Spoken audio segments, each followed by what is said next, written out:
దేవుని నామానికి మహిమ కలుగును గాక. ఆమె మనం తల్లించినట్లయితే ప్రార్థించుకున్నాము. పరిశుద్ధుడమైన దేవాన్ని వందనాలను మీ ఘనమైన నామానికి పెట్టి స్తుతులు స్తోత్రాలు చెల్లించుకుంటున్నాను దేవా. ఈ సమయానికి తండ్రి ప్రభా నీ సన్నిధిలో తండ్రి గడిపేదానికి తండ్రి మాకందరికీ సహాయం చేయమని ప్రార్థిస్తున్నాను దేవా. ఎందుకంటే తండ్రి ఎంతో అవసరము గనుక నీ మాటలు తండ్రి మా ఆత్మకి ఎంతో అవసరము నాయన. ఈ భూమి పైన తండ్రి మేము జీవించాలంటే తండ్రి ఎన్నో అపాయాలు వస్తున్నాయి, కానీ ప్రభా మేము సాతాను మాయలో తండ్రి ప్రభా చిక్కుకుంటున్నామేమో తండ్రి. మేము పరిశీలించుకుని తండ్రి నీ వాక్యం ద్వారా తండ్రి ప్రభా నేను నీ కొరకు తండ్రి లోకంలో జీవించడానికి సహాయం చేయండి. లోతమైన భావాలు తండ్రి మేము వినేదానికి తండ్రి మాకు సహాయం చేయమని ప్రార్థిస్తున్నాను దేవా. ఈ లోకము తండ్రి మాకు శాశ్వతము కాదు కాబట్టి తండ్రి మాకు పరలోకమే శాశ్వతం అని తండ్రి ఈ శ్వాసంతో తండ్రి ప్రభా నేను ఈ లోకంలో మిమ్మల్ని ఆరాధిస్తున్నాము కాబట్టి నేను ఈ లోకానికంతా తండ్రి మీరే రక్షకుడైన తండ్రి, మీరే తండ్రి క్రీస్తు అని తండ్రి నమ్మి తండ్రి మారు మనసు పొంది తండ్రి నీ కొరకు తండ్రి ప్రభా మేము జీవిస్తున్నాం నాయన. మీరే మాకు సహాయం చేయండి తండ్రి. మాకు మీరే ఆలోచనలు కలిగించమని ప్రార్థిస్తూ ఘనత మహిమ ప్రభావములు చెల్లిస్తూ యేసుక్రీస్తు నామములో అడిగి ప్రార్థిస్తున్న కన్న తండ్రి ఆమేన్. మీకు అందరికీ వందనాలు. అదేవిధంగా పాటలు పాడుకుందాం.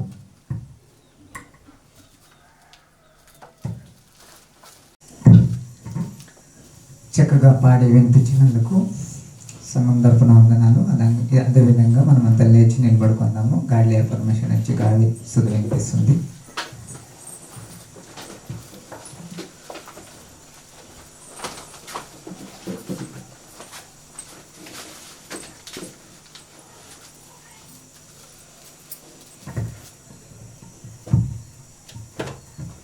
నేను దేవుని కుమారుడను, నా తండ్రి ఆత్మ ఉన్నాడు.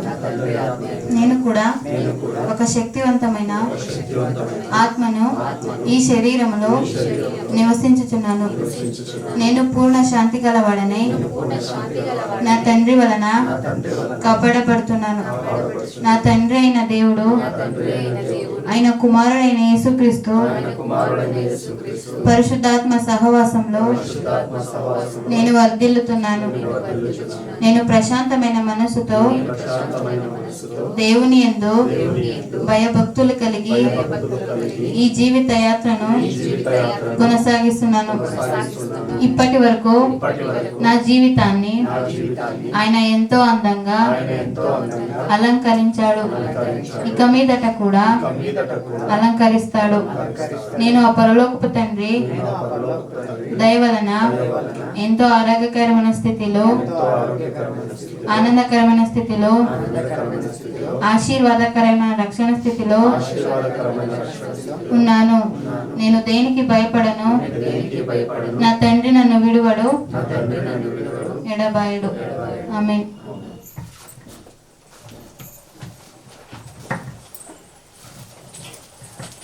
గాలి పర్మిషన్ ఇచ్చినందుకు వందనాలమ్మా. అదేవిధంగా ఫస్ట్ వర్తమానం మనం విందాము. గీత వచ్చి ఫస్ట్ వర్తమానాన్ని దేవుని మాటలతో మనతో పంచుకుంటుంది.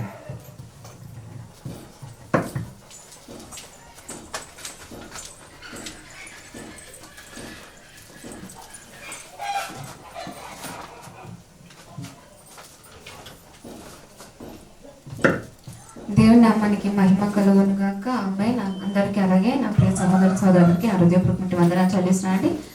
ఈరోజు కూడా కొన్ని విలువైన విషయాలు దేవుడు మనకి ఏం నేర్పిస్తాడని శ్రద్ధ కలిగి భయభక్తులు కలిగి వినాలని ప్రేమపూర్వకంగా తెలియజేస్తూ కళ్ళు మూసుకొని ప్రార్థించుకుందాం. పరిశుద్ధుడైన మా ప్రియ పరలోకపు తండ్రి, మీ ఘనమైన అతి శ్రేష్టమైన అత్యున్నతమైన నామమునకు వేలాది స్తుతులు స్తోత్రములు చెల్లిస్తున్నాము ప్రభువా.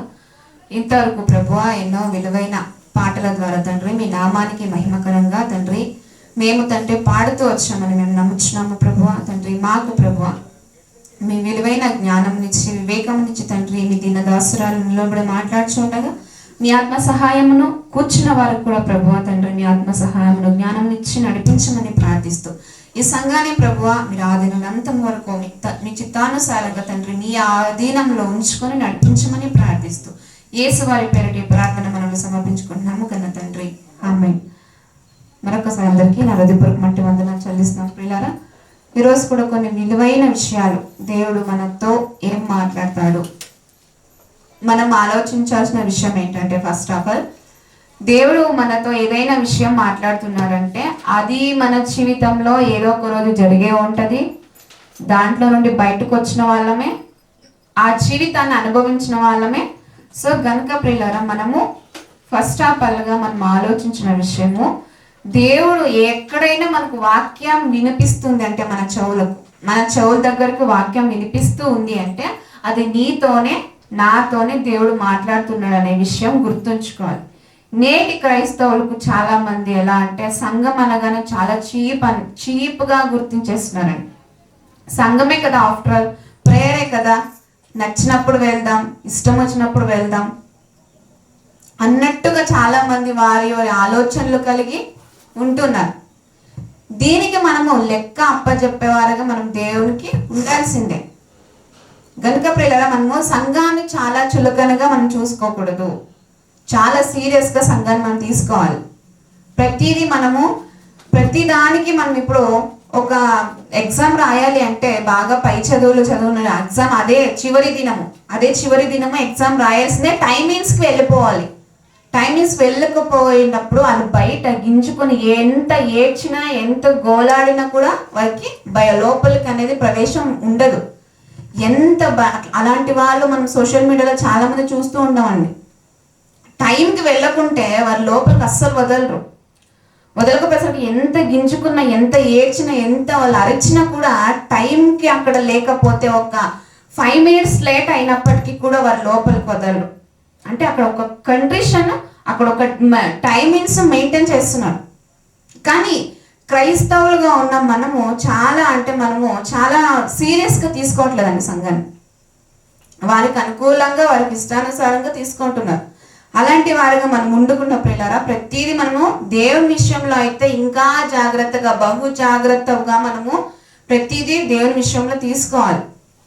నీ పని చేస్తామని ముందొచ్చిన మనము ఆయన ఎంత బాధ్యతగా మనకు అప్పగించాడు, అంతే బాధ్యతగా ఆయన పని చేసుకుంటూ మనము మన చివరి దశ వరకు మనం ముందుకు వెళ్ళాలి. అలా కాకుండా దేని విషయంలో అయినా నిర్లక్ష్యం పెట్టినట్లయితే మనము దేవునికి లెక్క అప్పచెప్పాల్సిందే ప్రియులారా. గనుక ప్రతిదీ సీరియస్గా తీసుకోవాలి మన జీవితంలో. ఏదైనా కానీ దేవుని విషయంలో అయితే బహు జాగ్రత్తగా, బహు సీరియస్గా మనం తీసుకోవాలి.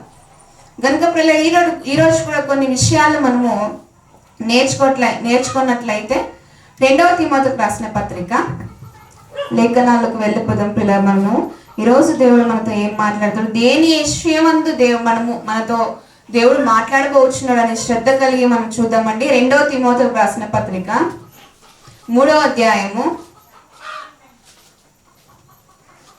కడవరి దినాల్లో ఉన్న మనతో దేవుడు ఏం మాట్లాడుతున్నాడు. 3వ అధ్యాయము 1వ వచనం అండి. 2వ తిమోతికి రాసిన పత్రిక 3వ అధ్యాయము 1వ వచనం. అంత్య దినములలో అపాయకరమైన కాలములు వచ్చునని తెలుసుకొనము. మనకు తెలియదా ప్రియులారా, కడవరి దినాల్లో ఆయన రాకడ ఎప్పుడు వస్తుందో తెలియదు. అందుకే బైబిల్ గ్రంథంలో వాక్యం మాట్లాడుతుంది, ఆయన రాకడ, క్రీస్తు రాకడ రాత్రి వేళ దొంగ వచ్చినట్లు ఆయన రాకడ వచ్చును అని వాక్య భాగం సెలవిస్తుంది. సో ఆయన రాకడ ఎప్పుడు వస్తుందో మనకు తెలియనప్పుడు అందుకే అంటున్నాడు, అంత్య దినములలో అపాయకరమైన కాలంలో వచ్చునని తెలుసుకొను. అంత్య దినాల్లో ఎన్నో చెడ్డ ప్రేరేపణలు కానీ ఎన్నో అపాయకరమైన స్థితిలోనికి ఈ రోజుల్లో చాలా మంది మనుషులు దిగజారిపోతున్నారు. ఈ అంత్య దినాల్లో ఉన్న మనము, అపాయకరమైన కాలములో జీవిస్తున్న మనము దేని యందు మనం జాగ్రత్తగా ఉండాలి, దేని విషయం ఎలా మనం సీరియస్గా తీసుకోవాలి, ఎక్కడ మనం చులకనగా ఉండాలి అనేది మనం నేర్చుకోవాలి. ఫస్ట్ ఆఫ్ ఆల్ కడవరి దినాలు అనేది మనకు తెలుసు. ఆయన రాకడ, 2వ రాకడ ఎప్పుడు రాబోతుందో మనకు తెలీదు. అందుకే అంటే దొంగ ఎప్పుడు వచ్చినప్పుడు మనకు తెలుస్తుందండి. మనకు కాల్ చేసి చెప్పి వస్తాడా? రాడు. వాడు కనిపెడుతూ ఉంటాడు. ఏ టైంలో వెళ్తే ఎలా ఉంటుంది, ఎలా ఎలా దోచుకోగలుగుతామని చెప్పేసి దొంగ అనుకుంటాడు. చెప్పి రాడు మనకు. అందుకే అంటాడు, దొంగ వచ్చినట్లు క్రీస్తు ప్రభువారు ఆయన రాకడ ఎలా ఎప్పుడు వస్తుందో తెలీదు. సో అందుకే అంత్య దినములలో అపాయకరమైన కాలంలో వచ్చిన తెలుసు కనుము. మనుషుల్లో కొన్ని నెగిటివ్ థాట్స్ ఉంటాయండి. మనుషుల్లో కొన్ని అలక్ష్యం పెడుతూ, లక్ష్యము చేయక దేవుని విషయాలు నెగిటివ్ ఒక సిచ్యువేషన్లో వాళ్ళు ఫేస్ చేయాల్సిన కానీ వాళ్ళలో ఉన్న లక్ష్యాలు కానీ మనం ఇక్కడ చూద్దామండి. 3వ అధ్యాయము 2వ వచనం నుండి అండి. యాలనగా మనుష్యులు స్వార్థ ప్రియులు, ధనాపేక్షులు, బింకముల ఆడువారు, అహంకారులు, దూషకులు, తల్లిదండ్రులకు అవిధేయులు, కృతజ్ఞత లేని వారు, అపవిత్రులు, అనురాగరహితులు, అతిద్వేషులు, అపవాదకులు, అజితేంద్రియులు, క్రూరులు, సజ్జనదేశులు, ద్రోహులు, మూర్ఖులు, గర్వాంధులు, దేవుని కంటే సుఖానుభవం ఎక్కువగా ప్రేమించేవారు. ఇవి ఈ క్వాలిటీస్ మనుషుల్లో ఉంటాయి. మనుషుల్లో ఉన్న ఈ క్వాలిటీస్ కొన్ని, ఆ క్వాలిటీస్ మనలో ఏదైనా ఉన్నాయేమో అనేది మనం పరీక్షించుకున్నామండి. అలా ఉండినట్లయితే మనము దేవునికి అనుకూలంగా ఉన్నట్ట, అనానుకూలంగా ఉన్నట్లు పిల్లరా? అనుకూలంగా లేనట్లు, ఆయనకు విరుద్ధంగా ఉన్నట్లు. ఇలాంటి లక్ష్యాలు, ఇలాంటి ఒక నెగిటివ్ థాట్స్ మనలో ఉన్నట్లయితే మనుషులకున్న లక్ష్యాలు చెప్తున్నారండి ఇక్కడ.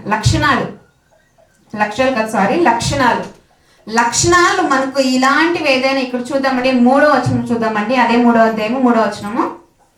అనురాగరహితులు, అతి ద్వేషులు, అపవాదకులు, అజితేంద్రియులు, క్రూరులు, సజ్జన ద్వేషులు, ద్రోహులు, మూర్ఖులు, గర్వాంధులు. గర్వం ఎప్పుడు వస్తుందండి? మన దగ్గర చాలా డబ్బు పొంగిపోతుంటుంది చూడు. కొంతమందికి డబ్బులు జోబులు నిండా బాగా డబ్బులు ఉండి వాళ్ళ దగ్గర ఇంకా వేరే వాళ్ళని ఎలా చూస్తారంటే చాలా చీప్గా చూసేస్తారు లేని వాళ్ళ దగ్గర. మన డబ్బులు పొంగిపోయి డబ్బులతో చాలా మందికి గర్వం వచ్చేసి చనిపోయిన వాళ్ళని కూడా మనం చూసాం. ఇంకొంతమంది డబ్బు ఉన్నప్పటికీ ఆ డబ్బు నన్ను బ్రతికించలేదు, నా ప్రాణాన్ని ఆ డబ్బు కాపాడలేదు, సో అలాంటి డబ్బు మనకు నిష్ప్రయోజనము అని తెలుసుకున్న వాళ్ళు కూడా కొంతమంది ఉన్నారు. మనము తెలుసుకోవాల్సిన విషయము, గర్వంతో కాకుండా దేవుని కంటే సుఖానుభావము ఎక్కువగా ప్రేమించేవారు అనుకుంటామండి. చాలా మంది ఎలా అంటే దేవుడు ఒక ఆజ్ఞ అంటే క్రీస్తు ప్రభువు కూడా మనకి ఎన్నో విషయాలు ఇలా ఉండకూడదు, ఇలా ఉండాలి అని ఎన్నో విషయాలు మనకు తెలియజేశారు. ఆ విషయము మన జీవితంలోకి వచ్చిందనుకో, దాన్ని పక్కకు తోసేయలేక మనలోనికి ప్రవేశించలేక మనం చూసుకుంటాం. అంటే అప్పుడు మనము దేవుడు చెప్పినప్పటికీ కూడా అదే మనం చేస్తున్నామంటే దాన్ని దేవుని కంటే సుఖానుభవంగా ఎక్కువగా ప్రేమించేవారు. దాన్ని వద్దు అని చెప్పిన దాన్ని మనం మరింత ఎక్కువగా దాన్ని ప్రేమిస్తున్నామంటే అప్పుడు దేవుని కంటే ఎక్కువగా మనము దాన్ని ప్రేమిస్తున్నాము. మనకి ఇష్టమైన దాన్ని, దేవునికి ఇష్టము కాకుండా దాన్ని మనం ప్రేమిస్తున్నామంటే దాన్ని దేవుని కంటే ఎక్కువగా ప్రేమించడం అని అంటాం. ఇక్కడ దేవుని కంటే సుఖానుభవం ఎక్కువగా ప్రేమించేవారు. ఈ లక్షణం ఏదైనా మనలో ఉందేమో గుర్తించుకోవాలండి. ఇలాంటి ఏదైనా నెగిటివ్ థాట్స్ నాలో ఉందా, ఇలాంటి లక్షణము నాలో ఉందా అనేది గుర్తించుకోవాలి. దేవుని కంటే ఎక్కువగా నేను దేన్ని ప్రేమిస్తున్నాను? దేవుని కంటే పనేముందండి ఈ రోజుల్లో? మనకు ప్రతిదీ మనకు తిననీకి మన 5 వేళ్ళు మన నోట్లోకి వెళ్తున్నాయి. దేవుడు అప్పటికప్పుడు మనకు అనుకూలంగా చేస్తూనే ఉన్నాడు. అయినప్పటికీ కూడా చాలా మంది దేవుని పనే విడిచిపెట్టేసి వారి సొంత కార్యములనే చూచుకుంటున్నారు. క్రీస్తు ప్రభువు అంటారు, క్రీస్తు ప్రభువు కార్యాలను చూచుట మాని చాలా మంది వారి సొంత కార్యములను చూచుకుంటున్నారు అనే వాక్య భాగం చదివిస్తుంది ప్రేరణ. నేటి క్రైస్తవులుగా ఉన్నాం మనము, నేటి సంఘంగా ఉన్నాం మనము. దేవుని పనికి ఎంత ప్రాధాన్యత ఇస్తున్నాము, మన సొంత పనులకు మనం ఎంత ప్రాధాన్యత ఇస్తున్నాం అనేది గుర్తించుకోవాలి. ఇలాంటి లక్షణము దేవుని కంటే ఎక్కువగా ప్రేమించేవారు లేరండి. చాలా మంది కోకొల్లలుగా మనకు కనిపిస్తూనే ఉంటారు. ఈ లక్షణము మనలో ఉందేమో అనేది పరీక్షించుకొని దాన్ని తీసివేసేవారుగా ఉండాలని కోరుకుంటున్నానండి. అలాగే చూద్దాము. ప్రేమించేవారు పైకి భక్తి గల వారి వలె ఉండి దాని శక్తిని ఆశ్రయించిన వారినై ఉందురు. ఇక్కడ పైకి భక్తిగా ఉండి మనము లోపల దేవుని వాక్యం అనే శక్తిని అనుభవించకపోతే భక్తి చేసిన వ్యర్థమే. దేవుని శక్తి, భక్తి అనేది మనము భక్తి అనే ముసుగు కేవలం ముసుగు వేసుకుంటే సరిపోదు ప్రియులారా. ముసుగు అనేది కేవలం ఆడవాళ్ళు వేసుకునే ముసుగే కాదండి, మగవాళ్ళు కూడా భక్తి అనే ముసుగును వేసుకుని ఉంటారు. అది స్త్రీ అని పురుషుడని ఏ భేదం లేదు, కానీ భక్తి అనే ముసుగును మనం వేసుకొని దాని శక్తిని ఆశ్రయించని వారు ఎవరైనా ఉన్నారేమో గుర్తించుకోండి.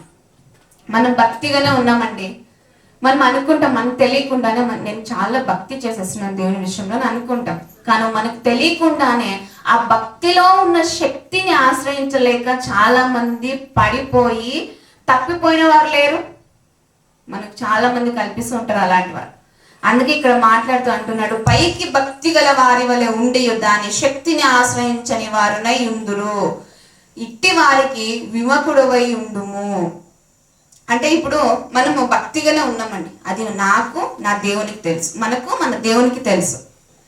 బయట వారు ఎలా అనుకుంటున్నారు అనేది మనకు అనవసరం, మనకు మాత్రమే మన జీవితము, మన ఒక ఏకాంత జీవితం ఎలా ఉన్నది మనకు తెలుసు. అందుకే ఇక్కడ అంటున్నాను, అలాంటి వారు ఎవరైనా ఉన్నారేమో, అలాంటి వారి క్రియల ద్వారా మనకు తెలిసిపోతుందండి వారు ఎలా జీవిస్తున్నారు, ఎలా మాట్లాడుతున్నారు. కొంతమంది మాటలు ఎలా ఉంటాయి, వారి నోట్ల నుండి బూతులు, తెగ కొల్లకు బూతులు వస్తూనే ఉంటాయి, మాట్లాడుతూనే ఉంటారు ఆ బూతులు. సో అలాంటి వారిని మనం చూసాం అనుకోండి, అలాంటి వారికి నువ్వు విముఖుడవై ఉండుము, వారికి నువ్వు విరుద్ధంగా ఉండుము అని చెప్తున్నాడు ఇక్కడ. అందుకే మనము దేనైనా మాట్లాడేటప్పుడు కానీ మన ప్రవర్తన కానీ పైకి భక్తి గల వారి వలె ఉండకుండా మన హృదయంలో దాని శక్తిని ఆశ్రయించే వారుగా మనం ఉండాలంట. అలాంటి వారుగా ఉండాలని నేను కోరుకుంటూ మరొక మాట మనం చూద్దామండి. ద్వితీయోపదేశ కాండము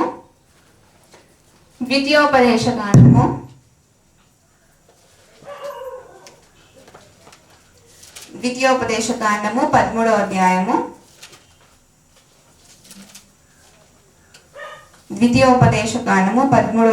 4-5 వచనం చూసుకుందామండి. 4వ వచనము 5వ వచనం. ద్వితీయోపదేశ కాండము 13వ అధ్యాయము 4వ వచనం.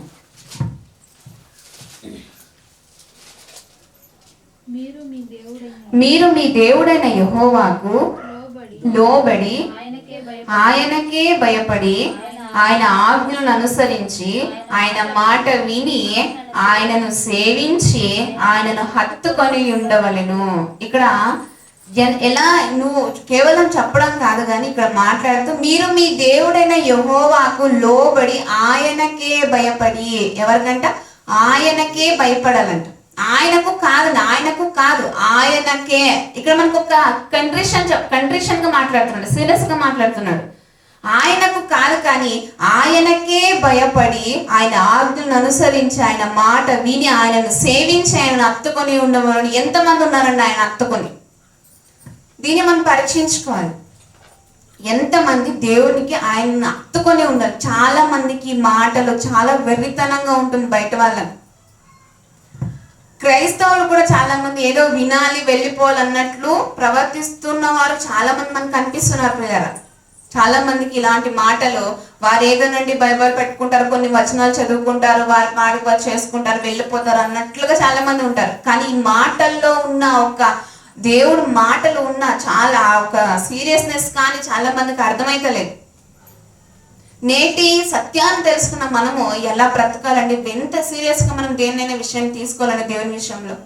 అందుకే అంటున్నాడు, మీరు మీ దేవుడైన యెహోవాకు లోబడి ఆయనకే భయపడి ఆయనకే భయపడాలంట. ఇక్కడ ఒక సీరియస్ గా మనం చెప్తున్నాడు ఆ మాట. ఆయనకే భయపడి ఆయన ఆజ్ఞను అనుసరించి ఆయన మాట విని ఆయనను సేవించి ఆయనను హత్తుకొని ఉండవలెను. నీవు నడవవలనని నీ దేవుడైన యెహోవా నీకు ఆజ్ఞాపించిన మార్గములో నుండి నిన్ను తొలగించినట్లు ఐగుప్త దేశములో నుండి మిమ్మల్ని రప్పించిన దాస్య గృహములో నుండి మిమ్మల్ని విడిపించిన మీ దేవుడైన యెహోవా మీద తిరుగుబాటు చేయుటకు. ఆనాడు ఇశ్రాయేలీయులు దాస్య గృహములో, ఐగుప్త దేశము అనే దాస్య గృహములో నుండి విడిపించిన ఇశ్రాయేలీయులు దేవుని మీద తిరుగుబాటు చేశారు. నేటి క్రైస్తవులు పాపము అనే దాస్య గృహములో నుండి దేవుడు ఈ రోజు మనం విడిపించలేదు. ఎందుకు దీన్ని మనం అర్థం చేసుకోలేకపోతున్నాము? ఆనాడు ఇశ్రాయేలీయుల్ని ఐగుప్తు దేశము అనే దాస్య గృహంలో విడిపించాడండి. నేటి క్రైస్తవులుగా ఉన్న మనము పాపం అనే ఆ దాస్య గృహంలో నుండి దేవుడు మనల్ని విడిపించుకొని ఈ రోజున సంఘంలో కూర్చోబెట్టాడు. ఎంత సీరియస్గా మనం తీసుకోవాలండి, ఎంత సీరియస్నెస్గా మనం బ్రతకాలి దేవుని విషయంలో. ఆనాడు వాళ్ళని విడిపించుకొని వచ్చినప్పటికీ కూడా వారి దేవుని వ్యతిరేకించి మీ దేవుడిని యెహోవా మీద తిరుగుబాటు చేయుటకు వాళ్ళు సిద్ధమైపోయారండి. తిరుగుబాటు చేయడానికి ఇశ్రాయేలీయులు. నేటి క్రైస్తవులుగా ఉన్న మనము గుర్తించాల్సిన విషయం ఏంటంటే, పాత స్థితిలో గతపు జీవితంలో మనం ఎన్నో పాపాలు ఎన్నో అపరాధములు చేసిన మనల్ని అలాంటి దాస్య గృహంలో నుండి, పాపం అనే దాస్య గృహంలో నుండి దేవుడు మనల్ని ఈ రోజున విడిపించి ఇక్కడ కూర్చోబెట్టాడు. దీన్ని మనం గుర్తించాలి. ఈ విషయాన్ని మనం గుర్తించినట్లయితే, అయ్యో ఆనాడు ఇశ్రాయేలుని దేవుడు విడిపించాడు కదా, అయినప్పటికీ వారు తిరుగుబాటు చేసి చాలా మంది అరణ్యములో నశించిపోయి అని వాక్య భాగం సెలవిస్తుంది. నేటి క్రైస్తవులుగా ఉన్న మనము పాపం అనే లోకములో చచ్చిపడి ఉన్న మనల్ని అలాంటి దాస్య గృహంలో నుండి ఈ రోజు దేవుడు మనల్ని విడిపించలేదు, విడిపించాడండి. విడిపించిన దేవునికి మనం ఎలా కృతజ్ఞత కలిగి ఉన్నామా లేదా ఆయన వ్యతిరేకించి తిరుగుబాటు చేసేవారుగా ఉన్నాం అనేది మనకు మనం పరీక్షించుకోవాలండి. ఒకరిని పాయింట్ అవుట్ చేసి మాట్లాడడం కాదు, కానీ మన జీవితం మనకే తెలిసి ఉంటుంది కాబట్టి ఆయనకు మనకున్న ఆ బంధం ఎలాంటిదో ఉందనేది, అట్టి బంధం మనకి ఎలా ఉందో మనకు తెలియదు. సో మనము పరీక్షించుకునే విషయము, ఆయనకు తిరుగుబాటు చేసేవారుగా ఉన్నామా లేదా ఆయనకు విధేయత కలిగి ప్రేమ కలిగి ఆయనకు ఇష్టానుసారంగా అనుకూలంగా ఉన్నామా లేదా దాస్య గృహంలో దేవుడు నన్ను విడిపించాడు కదా పాపం అనే దాస్య గృహంలో నుండి. సో నేడు నేను ఎలా బ్రతుకుతున్నాను దేవుని కోసం. ఇలా బ్రతకాలి అంటే ఎదుటి వారికి మనలో మనము క్రీస్తును చూపించాలంటే ఇంకెలా జీవించాలి, ఎలా ఉండాలి. ఇప్పుడు ఒక మాట చూద్దామండి, చాలా అద్భుతమైన మాట. ఆ మాట ప్రకారం మనం ఉన్నామా లేదా అని గ్రహించుకుందామండి. 2 కొరింథీయులకు రాసిన పత్రిక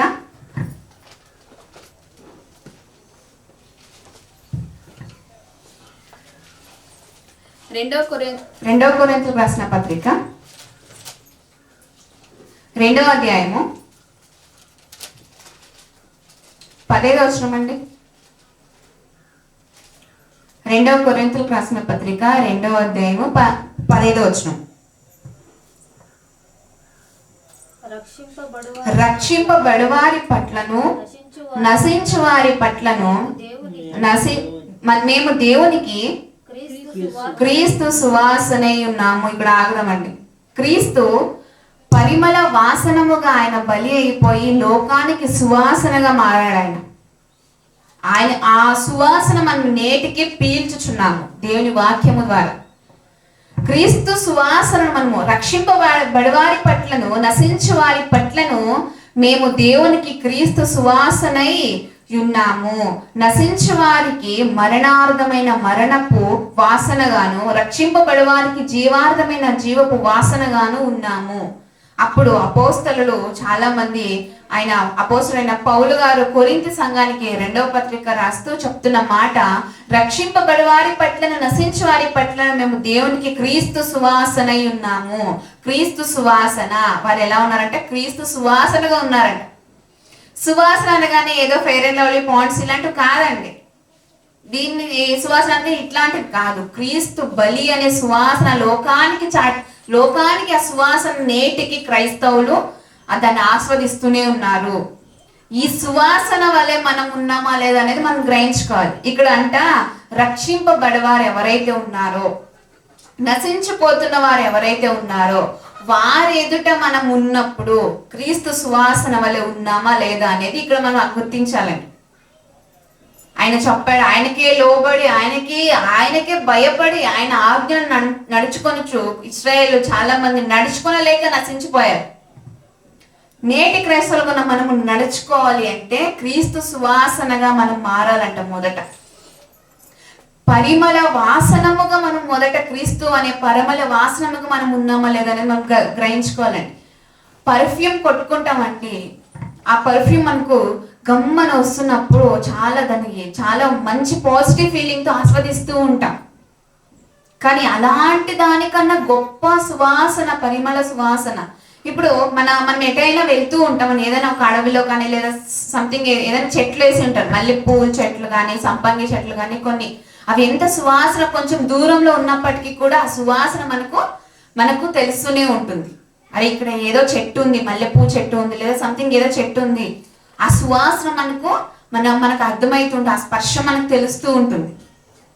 అలాగా మనం ఉండాలంట రక్షింపబడి వారి పట్లను నశించే వారి పట్లను మేము దేవునికి క్రీస్తు సువాసనై ఉన్నాము. అప్పుడు వాళ్ళు చెప్తున్నారండి భక్తులు, సువాసనగా మేము దేవునికి క్రీస్తు సువాసనంగా మేము ఉన్నాము.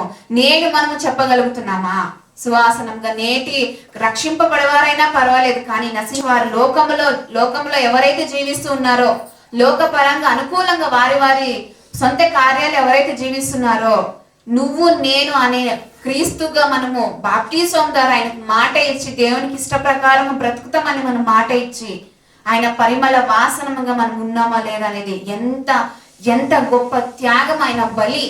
అక్కడ ఉన్న వాళ్ళకి నేటికి 2000 సంవత్సరాలు పైగా అయిపోతున్నప్పటికీ కూడా నేటికి కూడా ఆయన పరిమళ వాసనము లోకంలో ప్రవహిస్తూనే ఉంది ప్రియులారా. ఆయన సైనికులుగా ఉన్న మనకు ఆయన క్రీస్తు పరిమళ వాసనము మనము వెదజల్లుతున్నామా ఎదుటి వారి దగ్గర?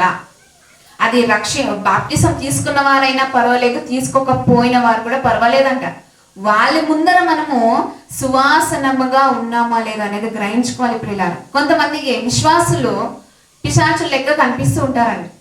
విశ్వాసులు అనకూడదు అంటే బాప్టిజం తీసుకునే ఉంటారు, కానీ వాళ్ళలో క్రియలు లేక చాలా మంది ఎదుటి వాళ్ళకి ఎలా కనిపిస్తుంటారు, అరే కేవలం దేవుని నమ్ముకున్నారు అంతేనండి. వారి నోట్ల నుండి వచ్చే మాటలు బూతులే వస్తూ ఉంటాయి.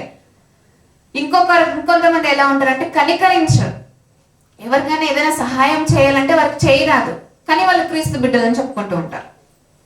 ఇంకొంతమందికి మనం ఏదైనా వాళ్ళకి హెల్ప్ చేయాలి, అరే వారు ఈ కష్టంలో ఉన్నారు, ఈ బాధలో ఉన్నారు, వాళ్ళకి మనం కొంచెం మనకు అయ్యేంత దేవుని పేరిట మనం సహాయం చేద్దాం అనే మనసు కొంతమందికి రాదు.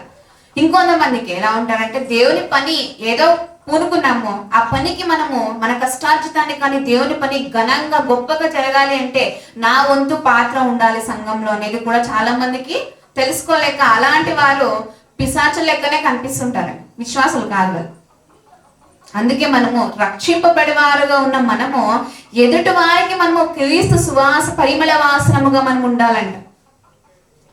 పరిమళ వాసనముగా మనం ఉండి నశించు వారికి మరణార్థమైన మరణపు వాసనగాను, రక్షింపబడి వారికి జీవార్థమైన జీవపు వాసన. క్రీస్తు ప్రభువారు వచ్చారు, ఆయన బలిని చెప్పుకున్నట్టు ఆయన బలి ఇక్కడ జరిగింది, భూమి మీద జరిగిన తర్వాత మరలా 3వ దినమున మరలా తిరిగి లేచాడు ఆయన. ఆ పరిమళ వాసన లోకానికి వెదజల్లింది. మనం పక్కవారు కూడా వెదజల్లలేకపోతున్నామండి క్రీస్తు ప్రేమని, క్రీస్తు పరిమళని కదండి. సో మనం గుర్తించాల్సిన విషయము, మన జీవితము దేవునికి అనుకూలముగా పరిమళ వాసనముగా, అది నశించే వారైనా పర్లేదు, రక్షింపబడిన వారైనా పర్వాలేదు, కానీ నా సువాసన క్రీస్తు అనే పరిమళ వాసన నాలో నుండి ఎలా వెదజల్లుతుందా లేదా, ఎదుటి వాళ్ళకు నేను సువాసనంగా ఉన్నానా లేదా అనేది మనము గ్రహించుకోవాలి, గుర్తించాలి ప్రియులారా. ఆయన ఒక నీతిని వెదజల్లాలి. అప్పుడే మనం పాట పాడుకున్నాం, నీతి పరిమళ వాసనముగా క్రీస్తు బలి అయిపోయాడు, నీతిని ఆయన వెదజల్లలేదా? నేటి క్రైస్తవులుగా ఉన్న మనము నీతిని వెదజల్లుతున్నాము. నీతిగా బ్రతకటం అంటే చాలా మందికి కష్టకరంగా మారిపోతుంది, కానీ మనం ఒక్కసారి దాన్ని మనం అలవాటు చేసుకున్నాం అనుకో, దాన్ని మనం ముందుకు వెళ్ళనిస్తే అరగానే ఉంటామే, కానీ పడిపోయే స్థితిలోకి మనం వెళ్ళిపోం. అంటే మనలో ఫస్ట్ ఆఫ్ ఆల్ పరిమళ వాసన, క్రీస్తు బలి ఎలా అయితే జరిగిందో, ఎలా అయితే పరిమళ లోకానికి వెదజల్లిందో, ఈ రోజున నీతిని అనే లక్షణం మనలో ఉందా? అలాంటిది ఉంటే ఎలాంటి వారికైనా మనము పరిమళ వాసనగానే మనం కనిపిస్తూ ఉంటామండి. ఇంకొంతమందికి ఎలా ఉంటారంటే, ఇప్పుడు ఒక ఉదాహరణ చెప్పగలనట్లయితే బంగారం అండి. బంగారం మనకు అందరికీ తెలిసిన విషయమే. బంగారము ఇక్కడున్న బంగారమైనా, ఇక్కడ ఉంటే మాత్రమే బంగారమైనా, వేరే దేశాల్లో కూడా బంగారం అంటారు దాన్ని. వేరే దేశాల్లో కూడా బంగారమే అంటారు. అది ఎలాంటి అడవి ప్రజలు ఉన్నప్పటికీ కూడా దాన్ని బంగారమే అంటారు. ఎలాంటి వారైనా బంగారాన్ని బంగారంగానే గుర్తిస్తారు. దాని క్వాలిటీ ఎంత మాత్రము తగ్గిపోదు. సో నేటి క్రైస్తవులుగా ఉన్న మనము క్రీస్తు పేరు అని చెప్పుకుంటున్న మనము ఆనాడు క్రీస్తు బలి జరిగి ఎలా అయితే పరిమళ వాసనగా వెదజల్లిందో అలాంటి బంగారాన్ని మనం గుర్తించాం కదా. నేటిగా ఉన్న మనము ఎలా ఉన్నా పర్లేదు, కానీ దేవుని సువాసన మనము పరిమళ వాసన మనం వెదజల్లుతున్నామా లేదా, దీన్ని మనం గుర్తించుకోవాలండి. బంగారం ఎక్కడున్నా బంగారమే. క్రీస్తు సైనికుడు ఎలా లోకంలో ఉన్న బంగారంగానే ఉండాలి, సంఘంలో ఉన్న బంగారంగానే ఉండాలని దీన్ని మనం గుర్తు చేసుకోవాలండి. క్వాలిటీ ఎంత మాత్రం తగ్గిపోదు. మనం అందుకే చెప్తారు, పైకి భక్తి గల వారి వలె ఉండకుండా దాని శక్తిని ఆశ్రయించిన వారుగా ఉండాలంట. దాని శక్తిని ఆశ్రయించిన వారైన అయినట్లయితే ఎక్కడికి వెళ్ళినా కూడా మనము ఆయన పరిమళ వాసనని వెదజల్లేవారుగా, నీతిని వెదజల్లేవారుగా, కనికరాన్ని వెదజల్లేవారుగానే మనం ఉంటాం. అలాంటి వారుగా ఉంటే మాత్రమే దేవుని సైనికులుగా ఆయన శక్తిని మనం ఆశ్రయించే వారుగా ఉంటాం ప్రియులారా. అలా ఉండకుండా మనకు నచ్చినట్లు దేవునికి అనుకూలంగా కాకుండా అనానుకూలంగా జీవించే వారుగా ఉండినట్లయితే ఆయన పరిమళం కాదు, కానీ మనలో నుండి అలాంటి సువాసన రాదు, కానీ దుర్వాసన వస్తుంది, సాతాను అనే దుర్వాసన. దీనికి మనము లొంగిపోతాం. దుర్వాసన మనకు వచ్చినప్పుడు ఎంత అసహ్యంగా ఉంటుందండి. ఎదుటి వాళ్ళలో మనము పాపం అనే దుర్వాసన మనలో నుండి వచ్చినప్పుడు ఎదుటి వాళ్ళ దగ్గర ఎంత అసహ్యంగా ఉంటుందండి కదా. మనలో నుండి సువాసన వచ్చినప్పుడే చాలా మంది దానికి ఆకర్షింపబడతారు. సువాసన అనగానే మనలో ఉన్న క్రియలు, లక్షణాలు, మంచి మంచి దేవుని క్రీస్తు ప్రభువుకి ఎలా అయితే ఈ లోకములో 33 సంవత్సరాలు ఆయన ఎలా బ్రతికాడు ఆ లక్షణాలు మనము ధరింపజేసుకోవాలి. అలా ఉండినట్లయితే మాత్రమే దేవునికి సైనికులుగానే మనం చెప్పుకోగలం. ఇంకొకటి మాట చెప్తానంటే, మనము ఎలా ఉన్నప్పటికీ కూడా ఎదుటి వాళ్ళు ఇంకొంతమంది గుర్తించరు. వారి దేవుని పిల్లలండి, కానీ వారు ఎన్నో మంచి క్రియలు వారిలో ఉంటాయి, అయినప్పటికీ కూడా చాలా మంది గుర్తించరు. గుర్తించకపోయినప్పటికీ పర్లేదు, కానీ దేవునికి మనము క్రీస్తు సువాసనముగా ఉండాలి. ఇక్కడ చెప్తున్నాడు కదా, రక్షింపబడి వారి పట్లను, నశించి వారి పట్లను మేము దేవునికి క్రీస్తు సువాసనై ఉన్నాము. దేవునికి ఎదుటి వాళ్ళకి ఎలా ఉన్నా పర్లేదు, కానీ నువ్వు దేవునికి సువాసనముగా ఉండాలంట. అందుకే మనుషుల్లో మనం గుర్తించినట్లయితే, నేను ఒక మాట చెప్తానండి. ఒక ఏనుగు అప్పుడే బాగా స్నానం చేసి నదిలో స్నానం చేసి వస్తూ ఉందంట. ఆ ఏనుగు నదిలో స్నానం చేసి వస్తూ ఉన్నప్పుడు దానికి ఎదురుగా ఒక బాగా బురదలో పొరలబడిన ఒక పంది ఎదురుగా వచ్చిందంట. అప్పుడే స్వచ్ఛమైపోయి అప్పుడే బాగా స్నానం చేసి దానికి ఉన్న మురికి అంతా పోగొట్టుకొని స్నానం చేసి ఏనుగు వస్తూ ఉన్నప్పుడు అప్పుడు ఎదురుగా వచ్చిన పంది బాగా బురదతో ఉందంట. ఎదురుగా వచ్చిన పందికి ఏనుగు దారిచ్చేసిందంట. దారిచ్చేస్తే ఎందుకు దారిచ్చిందంటే అది బాగా బురదగా ఉంది. దారిచ్చేసి ముందుకు వెళ్ళిపోయిందంట ఏనుగు. పంది కూడా వెళ్ళిపోయిందంట. అప్పుడు పంది వెళ్ళేసి తన స్నేహితులతో చెప్పుకుందంట, చూసావా నన్ను చూడగానే ఏనుగు దారి చేసింది, నేనంటే భయం అని చెప్పేసి తన స్నేహితులతో చెప్పుకుందంట. తన స్నేహితులతో చెప్పుకున్నప్పుడు అక్కడే ఉన్న ఏనుగు స్నేహితులు కొన్ని విన్నాయంట. విన్న తర్వాత, ఏంటి నువ్వు దానికి దారి ఇవ్వడం ఏంటి, అసలు నువ్వు దానికి ఎందుకు దారి ఇచ్చావు, చూడు చెప్పుకుంటున్నాడు కదా దారి ఇచ్చావు, నన్ను చూసి భయపడింది ఏనుగు అని చెప్పేసి చెప్పుకుంటున్నాడంటే ఆ ఏనుగు సమాధానం ఏంటి అంటే, నేను తలుచుకుంటే ఆ పందిని నా కాళ్ళ కింద వేసి తొక్కేయగలను, నేను తలుచుకుంటే దాన్ని తొక్కేయగలను, కానీ నాకు అవసరం లేదు. ఎందుకు అవసరం లేదంటే అది చాలా చండాలంగా, చాలా అప్పుడే బురదలో నుండి వచ్చి చాలా చండాలంగా ఉంది అది. సో ఇప్పుడు నేను దాన్ని తొక్కాను అనుకో, నాకు మట్టి అంటుతుంది, నాకు బురద అంటుతుంది, నాకు మలినం అంటుతుంది. సో నాకు అవసరం లేదు. ఇలాంటి ఒక మనుషుల స్వభావాలు మనకు కొన్ని కనిపిస్తూ ఉంటాయి. అలాంటి వారి దగ్గర మనం ప్రతిది దేవుని గురించి మనము చూపించుకోవాల్సిన అవసరం లేదండి. వాళ్ళకి తెలిసినప్పటికీ వారు ఎన్నో మలినాలతో నిండిపోయి ఉంటారు. ఆ మలినాన్ని మనం వారి దగ్గరికి వెళ్ళి అంటించుకోవాల్సిన అవసరం లేదు. పక్కకు జరిగిపోవాలి అలాంటి వారి దగ్గర. ఆ ఏనుగు ఎలా అయితే పక్కకు జరిగిపోయి నేను తలుచుకుంటే దాన్ని తొక్కేయగలను కాలు కిందేసి. అంటే మనం పాజిటివ్గా మన జీవితాన్ని మనం ఆలోచించాలి. ఇప్పుడు దాన్ని తొక్కేయాలి, అది ఆతురపడి దాన్ని నేను ఎందుకు దారి ఇవ్వాలి, నేను తొక్కేయచ్చు కదా అని చెప్పేసి అది వెళ్ళి ఉంటే దానికి ఉన్న మలినము ఇది కూడా అంటించేసుకునేది కదండి. సో మనము నేర్చుకోవాల్సిన విషయం ఏంటంటే, పరిమళ వాసనగా వెదజల్లాలనుకుంటున్న మనము ఎలా మలినముగా ఉన్న వ్యక్తుల దగ్గర మనము అక్కడికి వెళ్ళి కలిసిపోవడం కాదు, కానీ మనం సువాసన వెదజల్లాలి అంటే మనము ప్రతి దానికి అందరి దగ్గర మనం నిరూపించుకోవాల్సిన అవసరం లేదండి. దేవుని దగ్గర మనం నిరూపించుకుంటే చాలు. కానీ నువ్వు మాత్రము ఒక పర్ఫ్యూమ్ లాగా క్రీస్తు సువాసనముగానే నువ్వు ఉండాలి. ఎంత గొప్పగా ఒక స్టోరీ అల్లారంటే చాలా ఇన్స్పైర్ అయ్యానండి ఆ స్టోరీకి. అంతే కదండి, దాన్ని తొక్కేయగలదు, దానికి ఉన్న ధైర్యము, దానికి ఉన్న శక్తి, దాన్ని ఎలా అయినా పాడు చేసి చంపేయచ్చు, ఒక్క సెకండ్లో దాన్ని చంపేయచ్చు.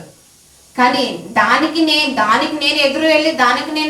ఎదురుగా వెళ్తే నాకు మలినం అంటుతుంది, దానికి ఉన్న మలినం నాకు అంటుతుంది.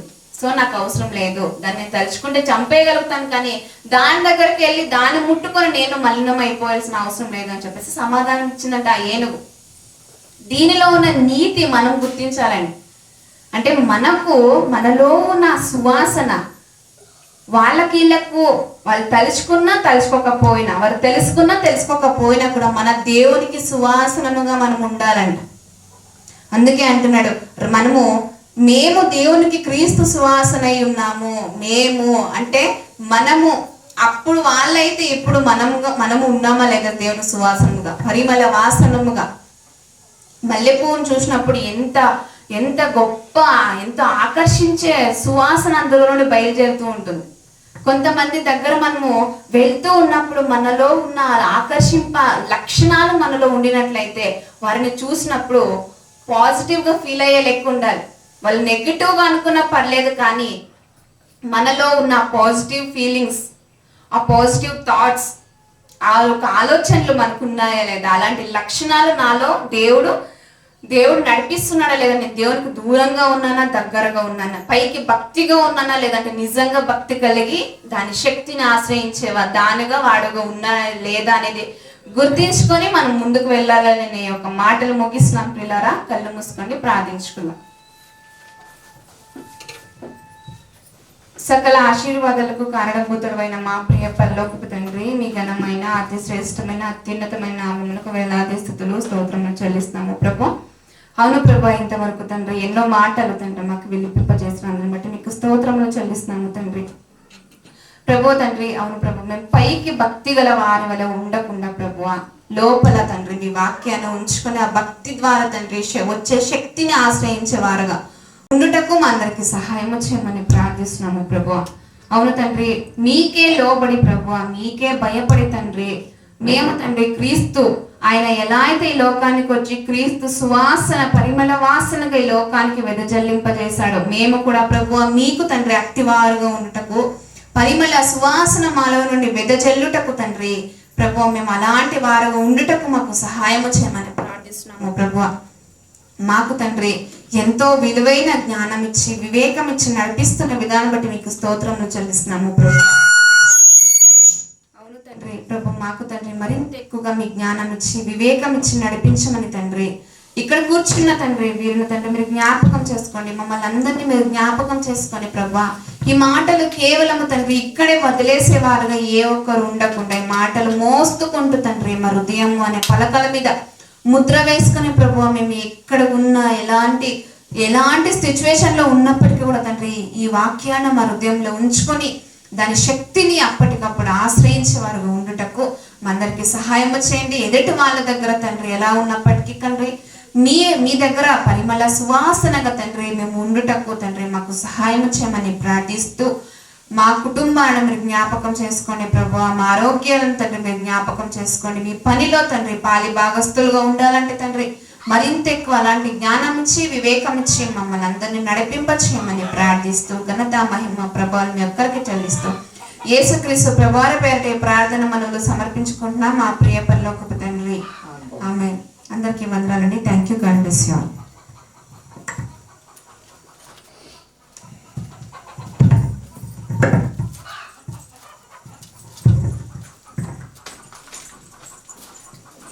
మంచిది అండి.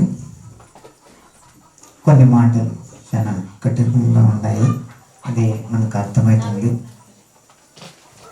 అయినా కానీ దేవుడు మనతోనే మాట్లాడుతున్నాడు అనే విషయం మనకు అర్థమవుతుంది. ఇంకా మనము ఏమో లోకంలో మనం దేవుని తగ్గట్టుగా లేదేమో అని మనం తెలుసుకోవాల్సిన పరిస్థితి ఉంది. అయినా కానీ దేవుడు మనతోనే మాట్లాడి మనతో ఇంకా మంచి స్థితిలో నిలబెట్టాలని దేవుడు ఆశిస్తున్నాడేమో అనే విశ్వాసంతో మనం అందరూ తెలుసుకోవాలని ఇంతవరకు దేవుని మాటలు బోధించినందుకు గీతాకి సంఘం తరపున వందనాలు.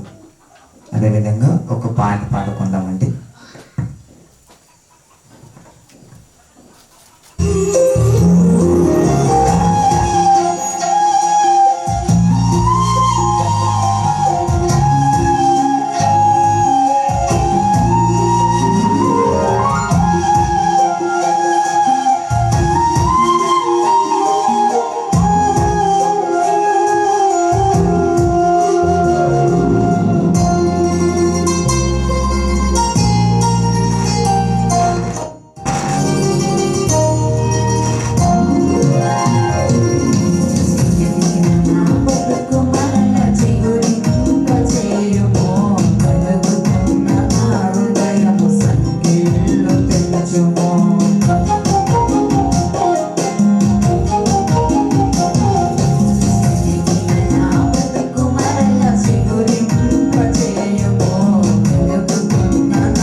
సంతోషం అండి. అదేవిధంగా రెండవ వర్తమానం కూడా మనం విందాము. అన్నయ్య గారికి సమయం ఇస్తున్నాను.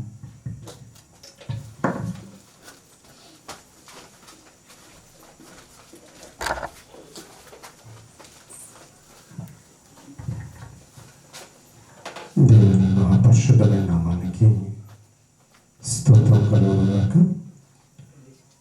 చెడు వచ్చిన మీ అందరికీ ఇస్తున్నాను. ఇంతవరకు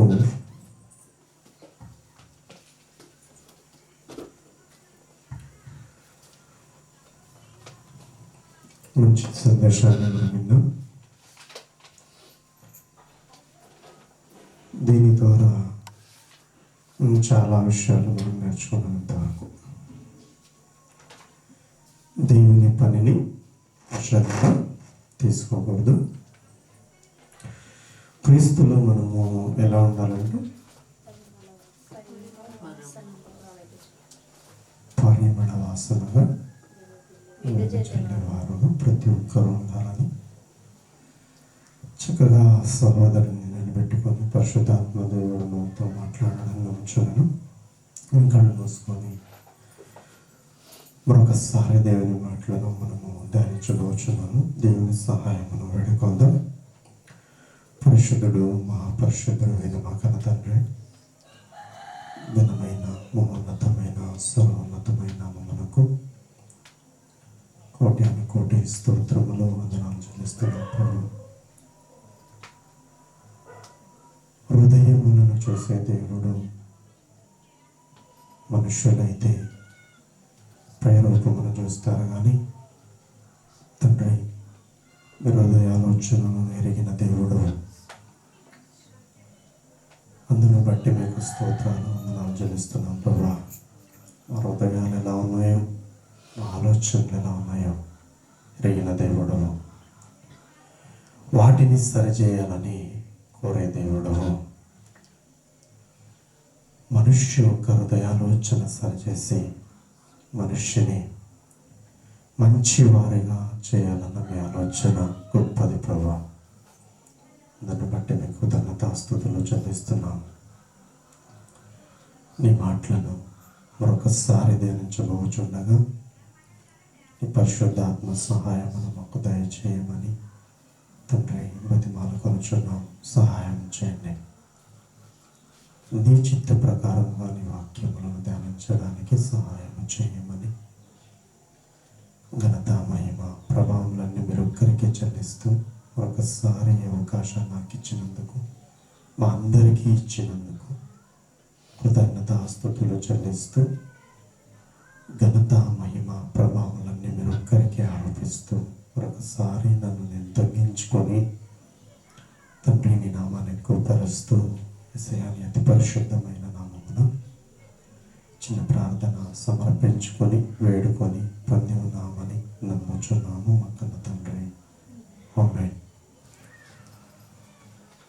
ప్రభు పేరిట మరొకసారి మీ అందరికీ వందనాలు చెల్లిస్తున్నాను. మహోన్నతుడైన దేవుని ఆరాధించడానికి వచ్చిన మనందరూ ధన్యులము. ఆయన మాటలు మనకి ఎంతో ఉపయోగకరం. ఎంత ఉపయోగకరం అంటే పోయిన వారంలో మనం ధ్యానించినప్పుడు దైవ భక్తి ఈ లోకంలో కూడా మనకు ఉపయోగకరంగా ఉంటుంది.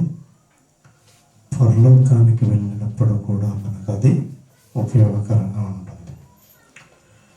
అలాంటి భక్తిని చేయడానికి వచ్చిన మనము, భక్తి చేయడానికి వచ్చిన మనము, ఆయన మాటలను ధ్యానించడానికి వచ్చిన మనము ఆయనకెంతో శ్రేష్ఠులము. ఆయన దృష్టిలో ఎంతో శ్రేష్ఠులము. శ్రేష్ఠులుగా వచ్చిన మనము నిరర్థులుగా మారిపోకూడదు, వ్యర్థులుగా మారిపోకూడదు. అది ఆయన కోరిక, ఆయన చిత్తం. వస్తున్నారు సరే, వింటున్నారు సరే, పాటిస్తున్నారా లేదా అన్నది ఆయన ఆలోచన. ఆయనకి అది ఇంపార్టెంట్. కొంతమంది ఒక వారం వస్తారు, కొంతమంది ఒక వారం రారు. మన ఆలోచనలు ఏం ప్రాబ్లమ్స్ ఉంటాయో, ఏమేమి ఇది ఉంటుందో ఒకసారి దేవుని మాటలను పక్కన పెట్టేసి వాటికి లోబడాల్సి వస్తుంది, వెళ్ళిపోతుంటారు. ఆయన మన పట్ల కోరేది ఏంటంటే, ఏదో ఒక మాట నువ్వు విన్నావు కదా, దాని ప్రకారంగా నడుస్తున్నావా లేదా, అది చాలా ఇంపార్టెంట్. ఆ నడిచేవారుగా నడిచే గుంపులో మనం ఉండాలని మొదట మనం తెలుసుకోవాలి. ఒక మాట నేను చెప్పాలనుకుంటున్నాను. మనము చాలా విషయాలు ఆలోచిస్తున్నప్పుడు ఈ లోకంలో చాలా ఒక రిచ్గా బతికిన ఒక ఆయన చనిపోయినప్పుడు కుమారునికి ఏం చెప్తాడండి? చాలా సంపాదన చేసి పెట్టాడు, కుమారుని కోసం చాలా సంపాదన చేసి పెట్టాడు. ఇక మరణ సమయంలో పిలిచి కుమారునికి ఏం చెప్తాడు? మనం ఆలోచించేదైతే నేను ఇంత సంపాదన చేశాను, దాన్ని చక్కగా చూసుకోరా బాబు, కాపాడుకో అని చెప్తాడు. కొంతమంది అది కూడా చెప్పరు. అలాగే మరణించడం కూడా చాలా చూస్తుంటాం. కొంతమంది చెప్పగానే చనిపోతారు, కొంతమంది దగ్గరకు రాగా ఇలా ఉండాలి అని కూడా చెప్తూ కొంతమంది చనిపోతూ ఉంటారు. బైబిల్ గ్రంథానికి వచ్చినప్పుడు ఒక సందర్భాన్ని మనం ఈరోజు చూద్దాం ప్రియులారా. ఒక గొప్ప భక్తుడు కుమారునికి ఏం చెప్తున్నాడో చూద్దాం ప్రియులారా.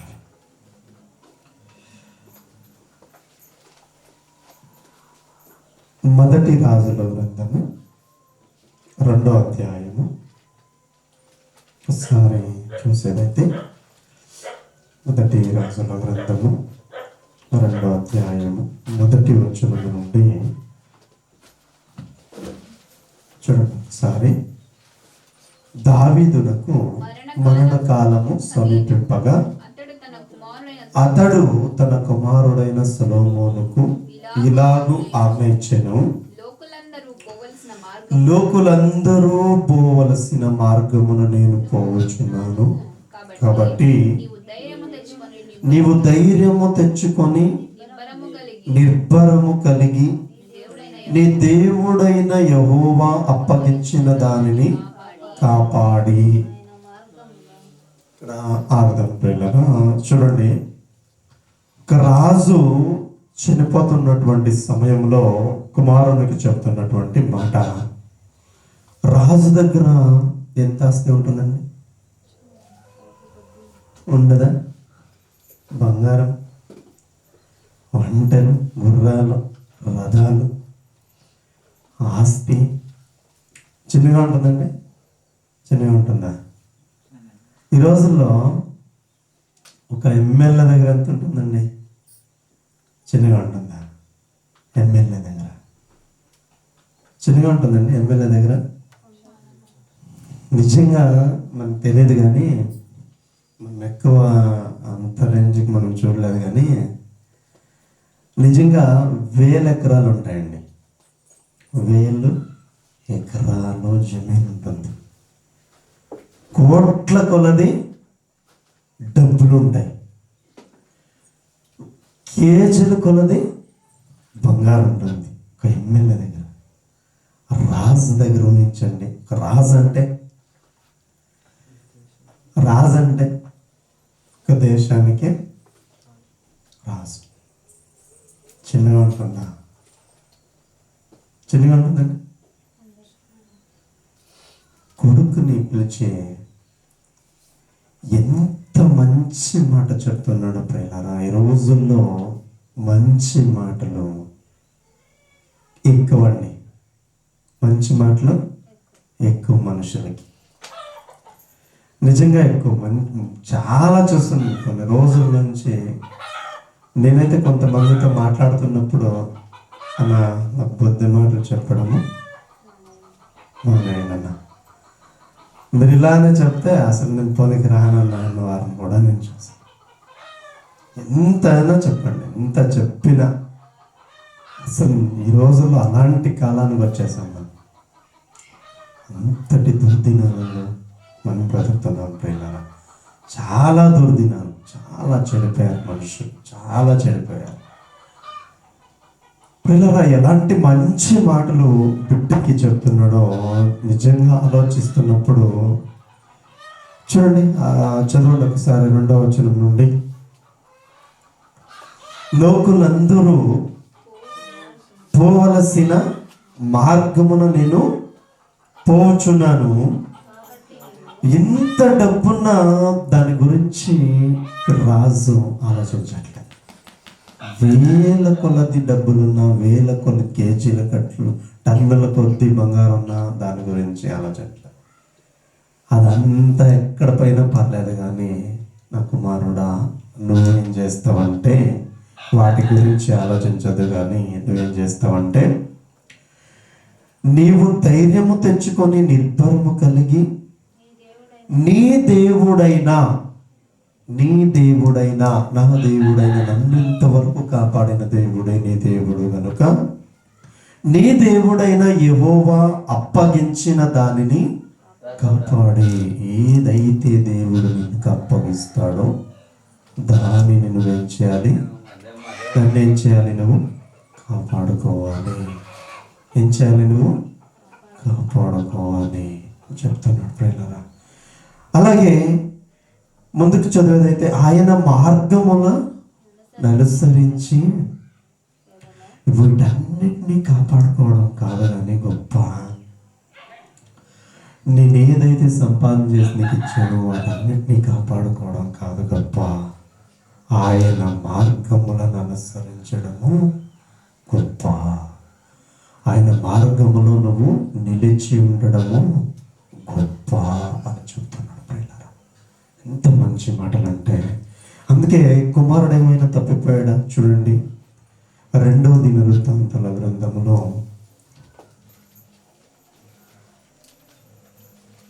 కుమారుడు ఒక ప్రార్థన చేస్తానండి సొలొమోను గారు. చూడండి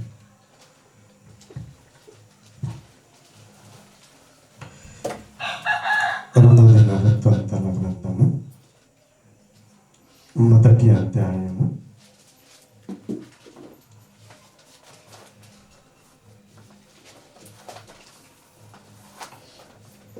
10వ వచనంలో నుండి.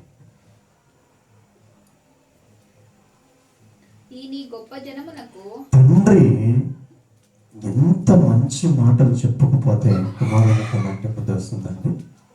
రాదండి. చదవండి. ఈ నీ గొప్ప జనమునకు న్యాయము తీర్చు శక్తి గలవాడెవడు? నేను ఈ జనుల మధ్య నుండి కార్యములను చక్కపరిచినట్లు తగిన జ్ఞానమును తెలివిని నాకు దయచేయము. ఎంత గొప్ప ప్రార్థన అండి, ఎంత గొప్ప ప్రార్థన నిజంగా. అలాగే చూస్తే రాజుల గ్రంథము, 1వ రాజుల గ్రంథము 4వ అధ్యాయము 30వ వచనంలో చూడండి.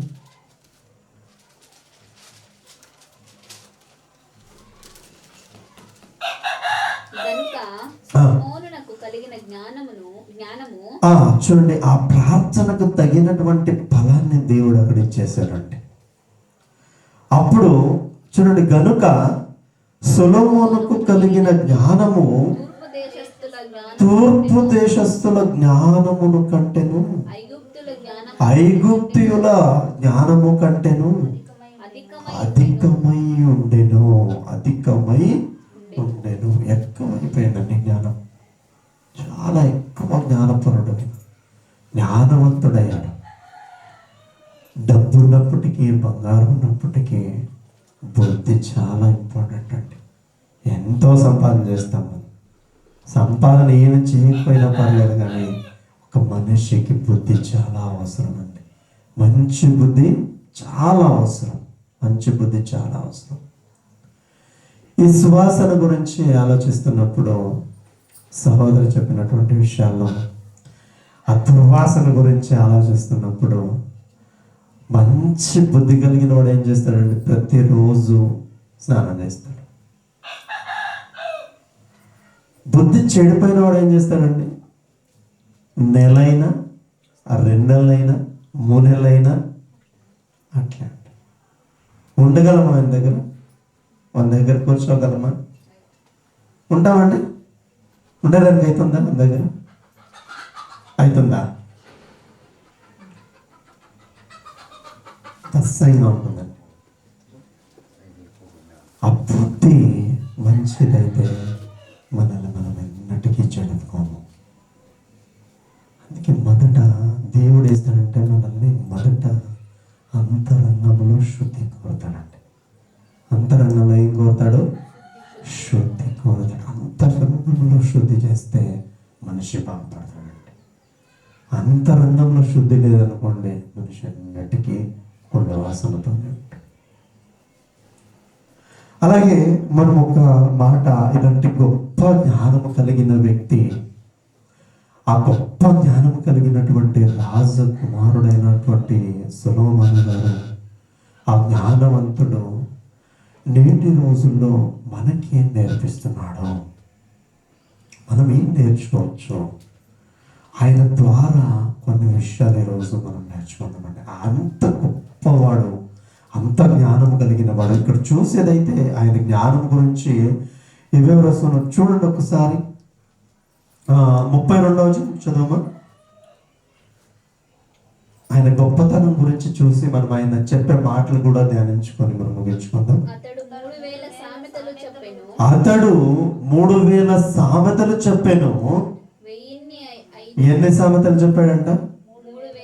3000 సామెతలు చెప్పాడంట. అలాంటి గొప్ప జ్ఞానం. అలాగే 1005 కీర్తనలు రచించెను.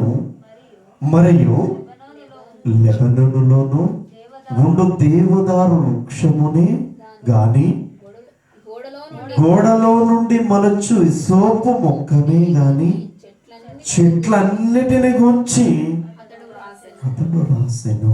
చెట్లన్నిటిని గురించి అతడు రాసెను. ఈరోజు మన పిల్లలు చదువుకుంటున్నారు కదా.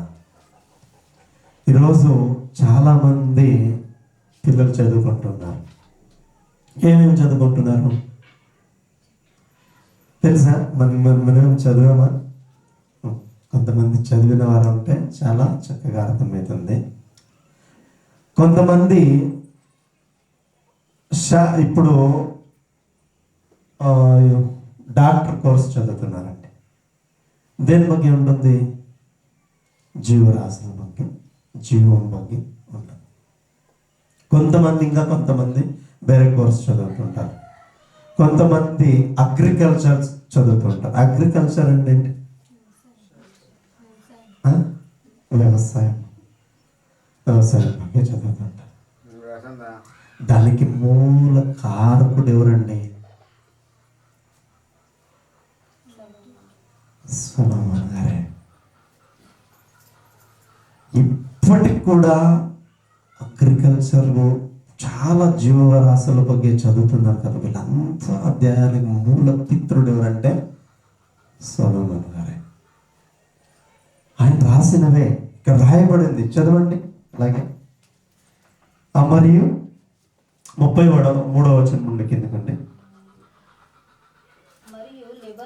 మరియు మృగములను, పక్షులను, ప్రాకు జంతువులను, జలచరములు అను వాటి అన్నిటిని గురించి అతడు రాసెను.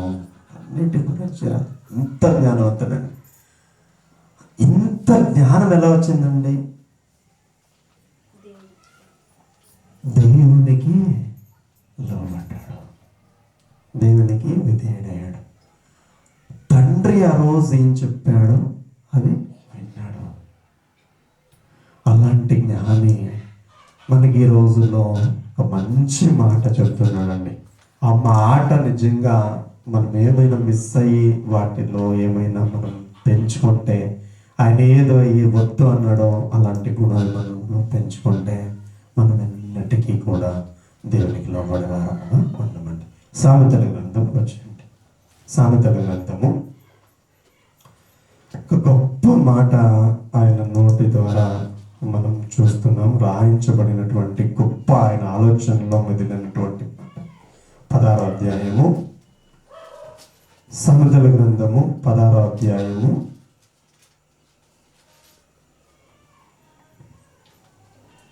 16వ వచనం నుండి చూడండి. అపరంజిని సంపాదించుట కంటే ఏం చెప్తున్నాడండి ఇక్కడ? అపరంజిని సంపాదించుట కనుకంటే జ్ఞానమును సంపాదించుట ఎంతో శ్రేష్టము, వెండిని సంపాదించుకొనుట కంటే తెలివిని సంపాదించుకొనుట ఎంతో మేలు. ఏంటంటే ఆయన ఉద్దేశ ప్రకారము అపరంజి శ్రేష్టమైనది కాదు, డబ్బులు శ్రేష్టమైనవి కావు, ఆస్తులు శ్రేష్టమైనవి కావు. మరి ఏంటి శ్రేష్టమైంది? ఏంటంటే శ్రేష్టమైంది? దేవుని జ్ఞానము శ్రేష్టమైంది, వీటన్నిటికంటే శ్రేష్టమైంది. అలాగే 17వ వచనం చదవండి. చెడుతనము విడిచి చెడుతనము విడిచి నడుచుటయే యథార్థవంతులకు రాజమార్గము. చెడుతనం విడిచిపెట్టమంటే ఏమంటున్నారండి ఈ రోజుల్లో జనాలు? ఏమంటున్నారండి? నాకు చెప్పకు అంటున్నారు. బుద్ధి మాటలు చెప్తుంటే జనాలు ఏమంటున్నారండి? నాకు వద్దు, ఏదైనా డబ్బులు వచ్చే మార్గం చెప్పండి. కొంతమంది అడుగుతారు, దినానికి 2000 సంపాదన చేసే మార్గాలు అడుగుతున్నారు. దినానికి 1000, 2000, 10,000 ఇలా వచ్చే మార్గాలు ఏదైనా ఉంటే చెప్పురా బాబు, వింటామంటారు. అంటున్నారా? చాలా మంది అలాంటివి కోరుకుంటారు. ఈ జ్ఞాన మార్గము నిజంగా ఎంత మంచిదంటే చాలా మంచిది. అలాగే ఆయన ఆలోచనల ప్రకారముగా మన వాక్యాన్ని ధ్యానిస్తూ వెళ్తే చూడండి, 17వ వచనము 18వ వచనం చూడండి. నాశనమునకు ముందు గర్వము నడుచును.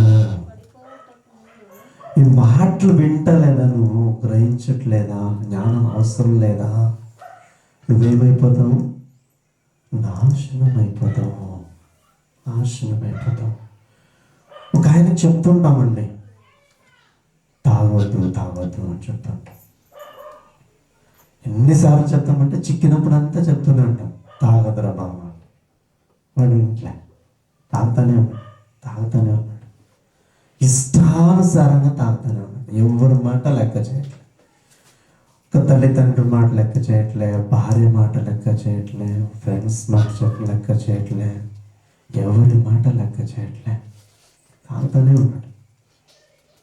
ఒకరోజు హాస్పిటల్కి తీసుకెళ్ళారు. పడిపోయాడు, చాలా ఎక్కువైపోయింది. కొంతకాలానికి హాస్పిటల్ తీసుకెళ్లారు. వెళ్తే అక్కడ తెలుస్తుందా ఏం బాధ అని? ఏమైందని తెలుస్తుందా? తాగి ఏమైందండి? లివర్ ఏమైంది? కుళ్ళింది. ఈ రోజుల్లో మనం న్యాచురల్గా ఆలోచన చేస్తే లివర్ ట్రాన్స్ప్లాంటేషన్కి ఎంత అవుతుందండి డబ్బులు? ఎంత అవుతుందండి? 20 లక్షలు. 20 లక్షలు 5 సంవత్సరాలు 6 సంవత్సరాలు ఎందుకు ఉండేది 20 లక్షలు. ఇప్పుడు 50 లక్షలకి వెళ్ళిపోయిందండి. 50 లక్షలకి వెళ్ళిపోయింది లివర్ ట్రాన్స్ప్లాంటేషన్. దొరుకుతుందా? జ్ఞానాన్ని ఏం చేశాడు? బుద్ధి మాటలు ఏం చేశాడు? తిరస్కారం చేశాడు. బుద్ధి చెప్తున్నప్పుడు ఏం చేశాడు? తీసివేశాడు. ఆ రోజు మంచం మీద పడుకున్నాడు, హాస్పిటల్లో పడుకున్నాడు. ఎవరికి వస్తుందండి బాధ? బాగున్నటువంటి భార్య మీద ఉంటుంది, కొడుకుల మీద ఉంటుంది, వాళ్ళ కుటుంబం మీద ఉంటుంది. సాధ్యమేనా? మనట్లో వాళ్ళు 50 లక్షలు సరి చేయడం సాధ్యమేనా? ఇక్కడ సొలొమోను జ్ఞానం మనకి ఏం చెప్తుందండి? ఏం చెప్తుంది? చదవండి, 17వ వచనం చదవండి.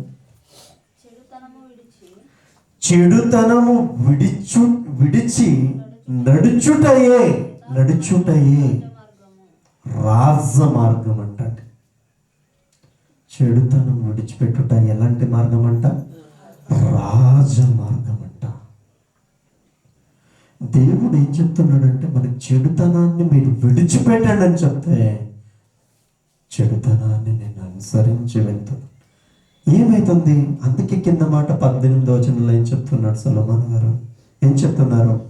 నాశనమునకు ముందు గర్వము నడుస్తుంది. నువ్వు నాశనం అవుతున్నావురా బాబు.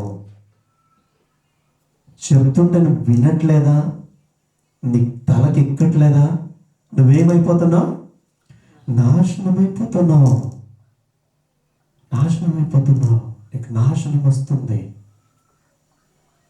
మనల్ని ఎంత ప్రేమిస్తే ఇంత మంచి మాటలు దేవుడు రాయిస్తాడండి గ్రంథంలో. ఎంత ప్రేమిస్తున్నాడండి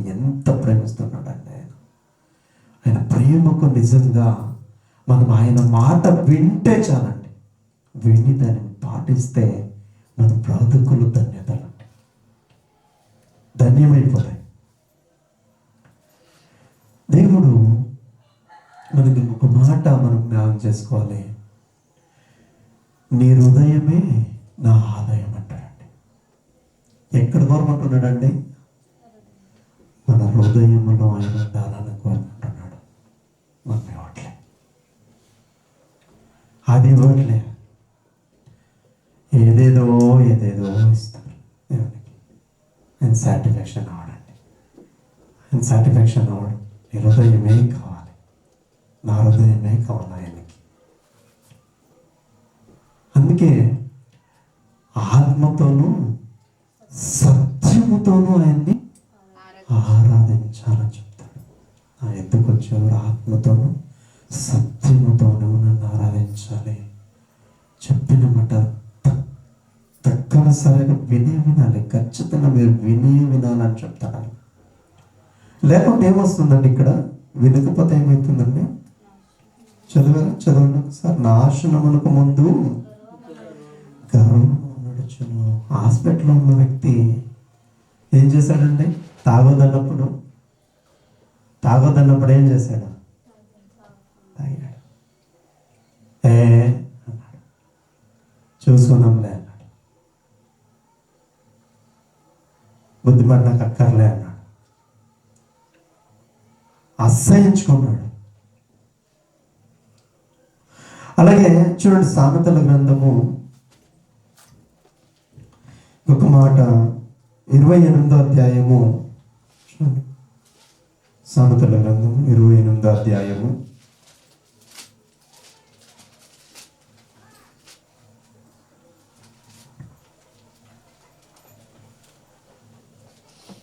13వ వచనం చదవండి.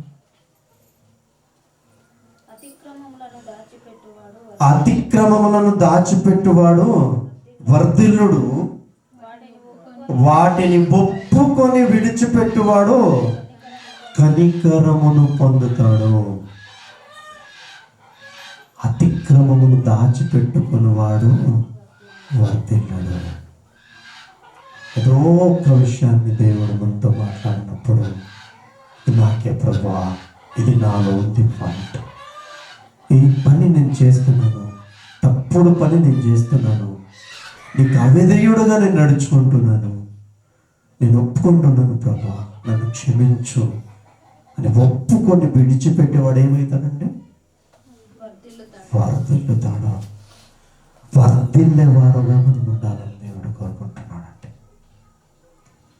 వర్ధిల్లేవారుగా మనం ఉండాలని కోరుకుంటున్నాడు. మనం ఏం చేయాలి? అతిక్రమాన్ని దాచిపెట్టుకోకూడదు. ఆయన సన్నిధిలో ఒప్పుకోవాలి. ప్రభా నేను చేసింది తప్పే, నేను చేస్తున్నది తప్పే, ఒప్పుకోవాలి, క్షమించమని అడగాలి. అప్పుడు మనం వర్ధిల్లేవారుగా మనం ఉండాలని ఆయన కోరుకుంటున్నాం. అలాగే కిందకి చదివితే 14వ వచనం చదవండి. మరి వర్ధిల్లాలంటే ఏం చేయాలి? మనము వర్ధిల్లాలంటే ఏం చేయాలి? ఒప్పుకొని విడిచిపెట్టి వర్ధిల్లాలంటే ఏం చేయాలి? చూడండి 14వ వచనం. నిత్యము భయము కలిగి నిత్యము భయము కలిగి ప్రతి నిత్యము ఏం కలిగి ఉండాలండి? భయము కలిగి ఉండాలి. భయము కలిగి ఉండాలి. మొదటి కొరింథీ పత్రిక 10వ అధ్యాయం 12వ వచనంలో ఒకసారి ఏదో విన్నామండి. మనం చూడండి ఒకసారి ఏం విన్నామండి?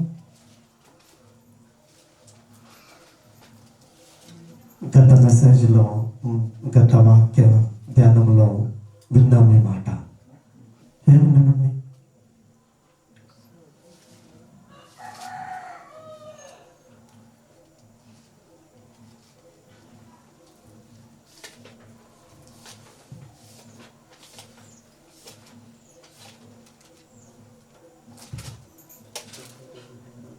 మొదటి కొరింథీ పత్రిక 10వ అధ్యాయం 12వ వచనం.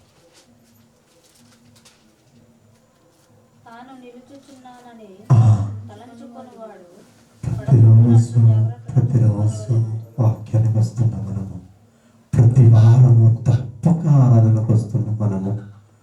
ప్రార్థనలో నిలుచున్నామని తెలుసుకుంటున్నాం మనము. అలాంటి వారు ఎలా ఉండాలంట? దేని పట్ల జాగ్రత్త కలిగి ఉండాలంట? పడిపోకుండా జాగ్రత్త కలిగి ఉండాలంట. మేము నిలుచున్నామం, సరే నిల్చున్నాం. మరి నీకు కూడా అవసరమైంది ఏది? నువ్వు పడిపోతావు, జాగ్రత్త. అందుకే జాగ్రత్త కలిగి ఉండాలి. పడిపోకుండా ఉండాలంటే ఏం చేయాలండి? నిత్యము సామెతల గ్రంథం 28వ అధ్యాయం 14వ వచనంలో సొలొమోను గారు నిత్యము భయము కలిగి ప్రవర్తించువాడు ధన్యుడు, హృదయమును కఠినపరచుకొనువాడు కీడులో పడును. హృదయము కఠినపరచుకునేవాడు ఏమవుతాడండి? మారడు. హృదయములో కఠినపరుచుకున్నవాడు, హృదయాన్ని కఠినముగా మార్చుకునినవాడు ఏమైపోతాడండి? మారడు. ఎంత వాక్యం దగ్గరకు వచ్చినా, ఎంత మంచి మాటలు విన్నా లోపలికి. ఈ రోజుల్లో వాటర్ ప్రూఫ్ వాచ్ వచ్చిందండి, తెలుసా? ఆ నీళ్ళు వేసిన నీళ్ళు లోపలికి అస్సలు అలా అయిపోయారండి చాలా మంది. వాక్యం దగ్గరే ఉంటారు, వాక్యం వింటూ ఉంటారు, వాక్యం ధ్యానిస్తూ ఉంటారు, వాక్యం చదువుతూ ఉంటారు, కానీ వాక్యం మాత్రం లోపలికి వెళ్ళదు. వాక్యం మాత్రం లోపలికి వెళ్ళదు. లోపలికి పెట్టుకోరు. నిజంగా పెట్టుకోరు. చూడండి, ఒక సందర్భం చూసేదైతే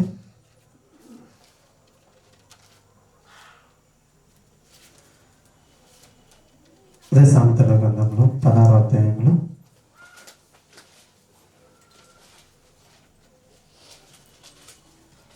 20వ వచనం చదవండి. ఉపదేశమునకు చెవి యొగ్గువాడు మేలునందును. మేలు ఎవరికి ఇష్టం లేదండి? అందరికీ ఇష్టమే. మేలు అందరికీ ఇష్టమే. మరి ఏం చేయాలి మనము? చెవి యొగ్గాలి, మంచి మాటలు వినాలి. ఏది వింటామో దాని ప్రకారంగా నడుచుకోవాలి. అప్పుడేం కలుగుతుంది? మనకు మేలు కలుగుతుంది. ఏది వింటావో చేస్తేనే మేలు కలుగుతుంది. తాగొద్దన్నా, తాకపోతేనే మేలు కలుగుతుంది. వ్యభిచరించొద్దని దేవుడు చెప్పాడు. వ్యభిచరించకపోతేనే మేలు కలుగుతుంది. దొంగతనం చేయొద్దన్నాడు. దొంగతనం చేయకపోతేనే మేలు కలుగుతుంది కదా. దొంగతనం చేసినా మేలు కలుగుతుందా? తొమ్మిది తింటావా? ఏమవుతుందండి? ఏమవుతుంది? దొంగతనం చేయొద్దన్నాడు, చేస్తున్నాడు ఒక అతను. ఒక్కసారి దొరకలే, బాగా తిన్నాడు. రెండోసారి దొరకలే, బాగా తిన్నాడు. మూడోసారి దొరికిపోయాడు. ముద్దు పెడతారా? ముద్దు పెడతారండి? పట్టుకొని తంతారు. తంతారు లేదా? తంతారు. వ్యభిచరించొద్దన్నాడు, వ్యభిచరిస్తున్నాడు. అదే పని చేస్తూనే ఉన్నాడు. ఏమొచ్చింది? హెచ్ఐవి వచ్చింది. ఏమొచ్చింది? హెచ్ఐవి వచ్చింది. ఎవరికి బాధ?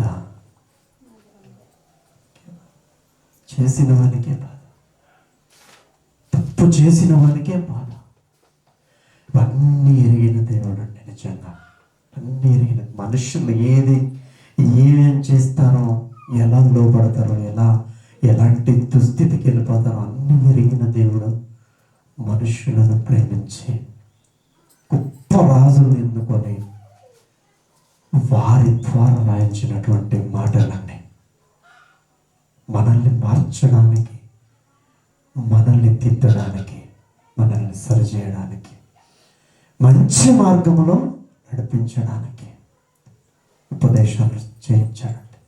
అందుకే ఇక్కడ రాయబడిన మాట 20వ వచనంలో 16వ అధ్యాయం సామెతల గ్రంథం 16వ అధ్యాయం 20వ వచనంలో, ఉపదేశమునకు చెవియొగ్గువాడు మేలు నందును, యెహోవాను ఆశ్రయించువాడు ధన్యుడు. ఎప్పుడు ఆయనను ఆశ్రయించువాడు ధన్యుడు. ధన్యులుగా మారాలండి. ఆయన ఆశ్రయించాలి. ఆయన ఏం చెబుతాడో ఆలోచించి దానికి లోపడాలి. ఆయనకి ఏది ఇష్టం లేదో అవి మనం చేయకూడదు. అలాగే మొదటి వచనంలో చూడండి, ఇక్కడ అదే 16వ అధ్యాయం మొదటి వచనంలో, హృదయాలోచనలు మనుష్యుని వశము, చక్కని ప్రత్యుత్తరం ఇచ్చుటకు యెహోవా వలన కలుగును. ఒకని నడతలన్నీ వాని దృష్టికి నిర్దోషములుగా కనబడును. తాగేవానికి మన ఆలోచన ఎలా ఉంటుందంటే, పర్లేదు. దొంగతనం చేసేవాడిని ఆలోచన పర్లేదు, అలాగే ఉంటుందంటండి. వాక్యం చెప్తుంది, ఏం చెప్పట్లే. చదవండి వాక్యం అది. చూడండి, ఒకరిని నడతలన్నీ వాడు ఏం చేసినా, దొంగతనం చేస్తున్నాడా, వ్యభిచారం చేస్తున్నాడా, తాగుతున్నాడా, ఏది చేసినా వాని ఆలోచనలు వానికి ఎలా ఉంటాయంట? చదువు 2వ వచనం. వాని దృష్టికి నిర్దోషములుగా కనబడను. దృష్టికి నిర్దోషములుగా కనబడను. ఏంటండి ఈ మనోభావన? ఇది ఆలోచిస్తున్నప్పుడు ఏంటి ఆలోచన? మనకు అనిపించదా దొంగతనం చేస్తున్నానని? మనకు తెలియదని తాగితే నా లివర్లన్నీ పోతాయని తెలియదండి. మనకి బాగానే ఉంటుంది, బాగానే కనబడుతుంది. అలాంటి పనులు చేస్తున్న వారికి బాగానే ఉంటుంది, మంచి పని చేస్తున్నా అనిపిస్తుంది. కానీ ఎక్కడ కనబడుతుందండి బాధ? భార్య పిల్లలు కనబడుతుంది. ఎక్కడ కనబడుతుంది? భార్య పిల్లలు హాస్పిటల్కి ఎత్తిపోయేసినప్పుడు వాళ్ళకి కనబడుతుంది ఆ బాధ. కనబడదా? వాళ్ళకి కనబడుతుంది. సుక్కులు కనబడతాయి అంటారు కొంతమంది. ఏం కనబడతాయి? సుక్కులు కనబడుతున్నారా వాళ్ళకి అంటారు. ఎప్పుడు డబ్బులు ఉండవు, ఆదుకునేవారు ఉండరు. ఎందుకంటే అందరూ చెప్పిండేవారే ఉంటారు. నువ్వు ఈ పని చేయదు అని చెప్పిండు. ఇస్తారా అండి? ఇస్తారా? ఇప్పుడు విచారణ చేస్తున్న వానికి ఏదో ఒక కాయలో వచ్చింది, వాడు హాస్పిటల్లో ఉన్నాడంటే చాలా మంది చెప్పుంటారా ఇది తప్పురా బాబు చేయద్దురా అని చెప్పుంటారు. కానీ వాడు ఆ బాధలో ఉన్నప్పుడు వాళ్ళు ఇస్తారా? డబ్బులు ఇస్తారా? ఇవ్వరు. అది అర్థం చేసుకోవాలి. అస్సలు ఇవ్వరు. ఎందుకంటే బుద్ధి చెప్పుంటారు కదా, వినలేదు. అలాగే చెప్తున్నాడు దేవుడు. చాలా మంచి మంచి మాటలు చెప్తూ మనల్ని లోకంలో చక్కపరచాలని దేవుడు ఇలాంటివన్నీ రాయించారు ప్రియులారా. అలాగే ఒక వచనాన్ని మనం చూసుకొని ముగించుకున్నాం ప్రియులారా. చూడండి, అలాగే కిందకి చదివితే 4వ వచనంలో,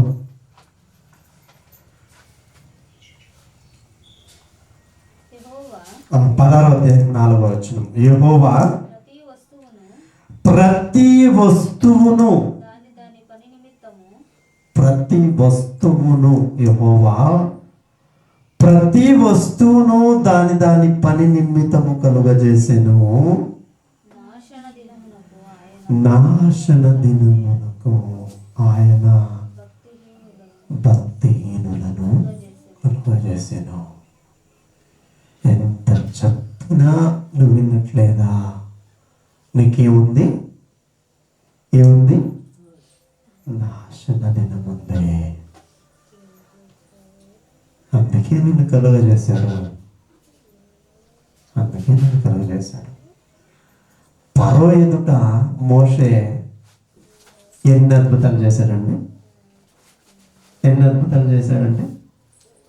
కర్రను పారేశాడు, పామైంది. నీళ్ళని రక్తంగా మార్చాడు. కప్పలు రాయనిచ్చాడు, మిడతలు రానిచ్చాడు. కడాకి ఒక స్టేజ్కి వచ్చేసరికి మొదటి కుమారుని వధించాడు. దేవుడు మారాడా? ఇశ్రాయేలుని తరిమి వచ్చి ఎక్కడంతమైంది?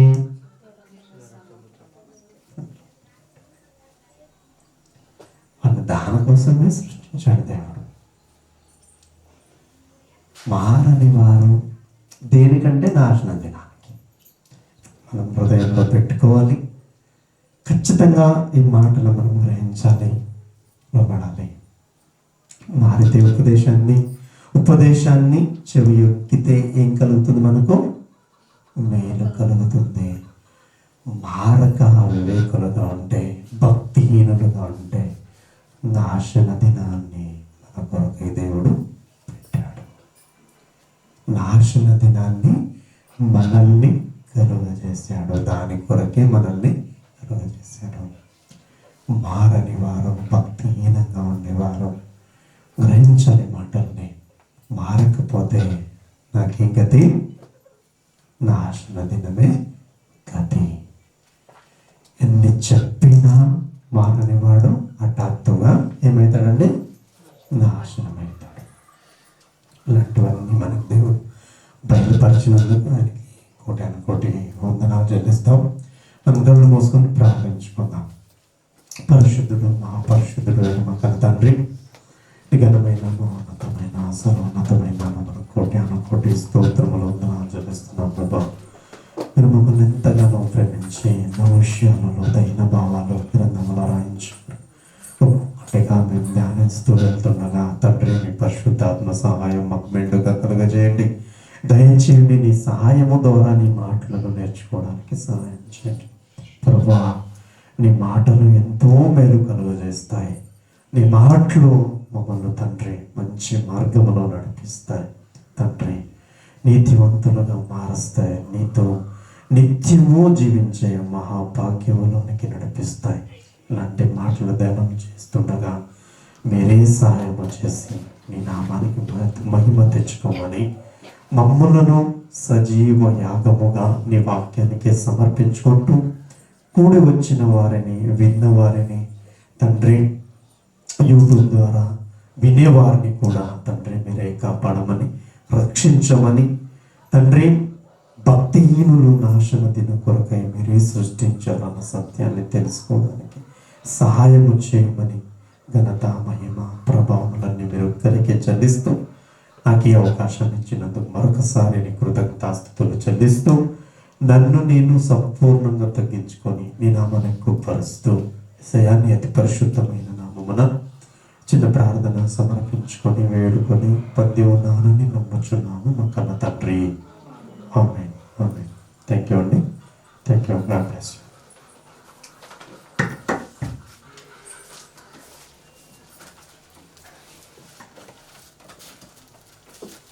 మంచిదే అండి. విలువైన మాటలు అన్నయ్య గారి ద్వారా మనం విన్నాము. దేవుడు కూడా మన పట్ల ఆశిస్తున్నాడు. ఆయన తగ్గట్టుగా మనము ఈ లోకంలో జీవించాలని మనతోనే దేవుడు పరిశుద్ధాత్మ ద్వారా మాట్లాడిస్తున్నారు. మనం అంతా గ్రహించాలి. మనం దేవుని కొరకు ఉన్నతమైనగా జీవించాలని నేను కూడా మనస్ఫూర్తిగా కోరుకుంటున్నాను. అదేవిధంగా ఇంతవరకు వాక్యం మనతో పంచుకున్న